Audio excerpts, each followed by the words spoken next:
In this video, I will guide you on how to fix Discord last Meadow online game. First, you want to make sure that Discord is updated to the latest version. Open Play Store or App Store, tap on the search bar. Here, type Discord and search for that. If you find the update option, tap on that and update the app to the latest version. This is going to fix any bugs within the app.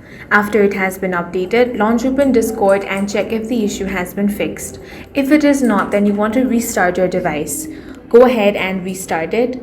After your device has been restarted, you want to open the Discord app and check if this issue is fixed.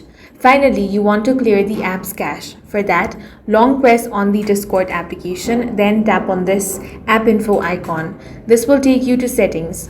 Now scroll down and tap on the storage option. Here, find the option of clear cache, tap on that.